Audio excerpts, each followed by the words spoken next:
your forecast first. Sponsored by Matex Heating, Cooling, and Plumbing. Well, we've actually had some very light rain moving across some parts of central Illinois tonight. Just in the last half hour, went outside the studio. Just a couple of sprinkles rolling through this little band right here. With more rain out to the west, we're expecting the showers to get a little bit more widespread as we head into late tomorrow night, and especially Saturday morning. But wow, our temperatures, they're really mild tonight. If you've been out at all, it's still in the 50s. We're only forecasting lows to be down into the 40s, and then quickly warming up again tomorrow. So, more specifics on the timing of some of that rainfall as we head into your weekend coming up. WCIA 3 News starts right now. Now from WCIA 3 News. More than 200 employees were temporarily laid off. White Christie Clinic says they had to furlough them. Maps give you the lay of the land, but this one helps track coronavirus, what it's showing besides the number of cases in one county. It's the little things that you do that make people smile. And their actions did just that for a lot of people at one nursing home. You're watching your local news leader. This is WCIA 3 News at 10. Good evening, I'm Jessica KUNZ. Around 225 workers with Christie Clinic were furloughed today. A letter was sent to employees stating that even though they've started doing virtual visits for patients, their patient volume has dropped to less than 50% of what they usually see. The health provider has had to close some services because of coronavirus and also delay non-urgent visits, diagnostic tests, and surgical procedures. Officials say furloughed workers will keep their health insurance, and they intend to have everyone come back to work on June 1st, but say they could come back sooner if the area sees a surge of COVID-19 patients. The clinic's CEO said in that letter he would not take any compensation until everyone has returned. Clinic officer, board officer teams, and other leaders would have reduced salaries, and physician compensation would be adjusted.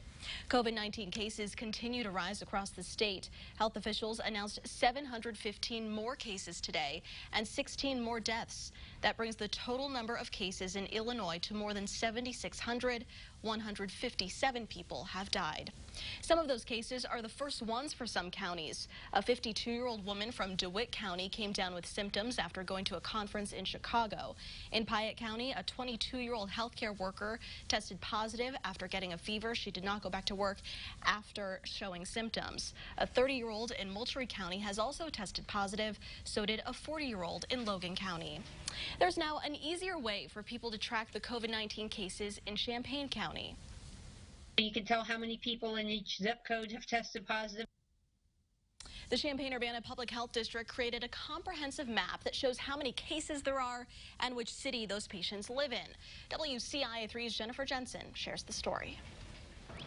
This part of the website is one central location where people can go to get all of the information available to the public on COVID-19 cases in the county. The map shows the details of which zip code all of the positive tested patients live in. It also breaks down the age, gender, race, and timeline of the discovery of those cases. Since CUPHD updated the website with this map, they've had more than 10,000 hits of people clicking on the site.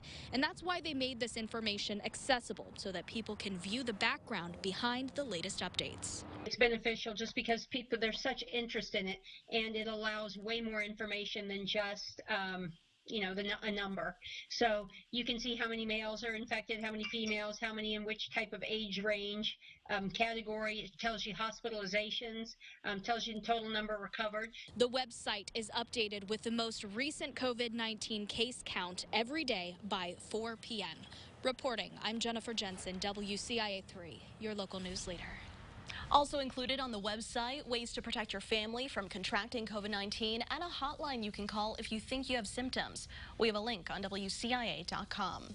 The governor launched a new campaign today to fight the outbreak. It's called All In Illinois. It stresses the importance of staying home. You can show your support by updating your profile picture on social media or printing a sign and putting it in your window or yard. That's what it looks like. If you want to download one, you can go to WCIA.com and we will link you to the new website. A Mahomet woman is preparing to head to New York to help one of their hospitals. Victoria Eads is a nurse at University Rehab Center in Urbana. She says she was asked a few weeks ago if she'd be willing to go to New York. At first she didn't want to, but she says she gave it some more thought and decided she needed to. There's young nurses and doctors dying every day, and that's scary to me that I might not come home. You know, it's like going to fight a war, except we don't get all the fancy gear to go. New York is the hardest hit state right now. Ease will leave for there on Monday, and she's asking for people to donate personal protective equipment as well as meals for her family while she's gone. We have info on how to give back on our website. A nurse in Decatur is getting some extra support as she leaves for work.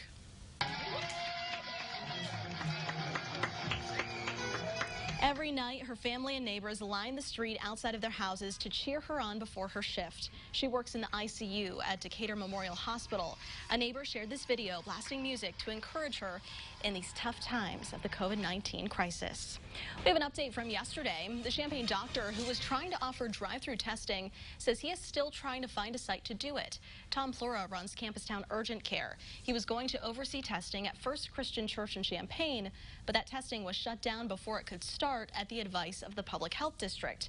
They said he would be going against CDC guidelines by testing people without symptoms. However, Plura says he's still trying to find a place to offer testing because he says people are still a threat long before showing those symptoms. We're absolutely following every guideline that exists. They're not following the guideline. Public health is telling people that they know that have fever, cough, upper respiratory, don't even get tested. Just go self-quarantine. The problem with that is we know there are people that are symptomatic that aren't going and self-quarantining. We mentioned yesterday he planned to file an injunction. That's essentially a court order asking someone to stop doing something that's hurting others. He says he has not filed it because he has come to an understanding with public health. A family in Coles County is 3D printing their own face shields to give to people in need. Jack Laperouse is in 8th grade and saw a tutorial on how to make these shields online. His mom put the call out on social media and got interest from nursing homes, caregivers, and restaurants. They take about 1 hour to make. They've already made 70. Jack says they're going to continue making them for as long as this pandemic lasts. We're planning to trying to make it as long as we have supply of the printing materials and the face shield part, and as long as there's a need for it in the community. The family was partly inspired by a family member in New Orleans who was diagnosed. They say he spent 2 weeks on a ventilator but has now been taken off of it.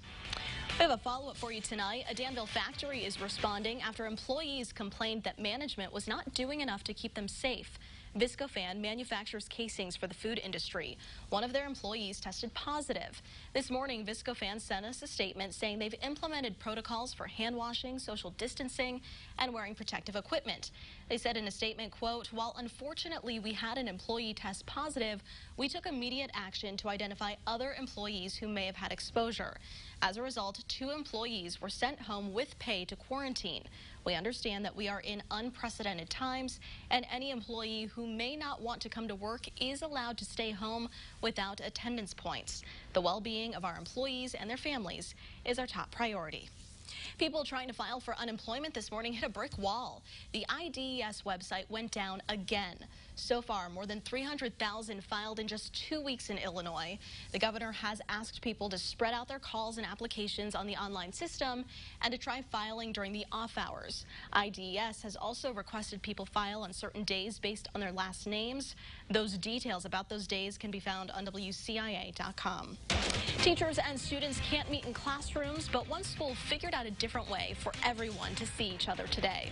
Plus, you're probably making sure you're productive while working from home, but experts say one thing that's suffering is your nutrition, what you should know. And later, no spring ball means football players will be off the field for a while, why it's been even longer for one Illini.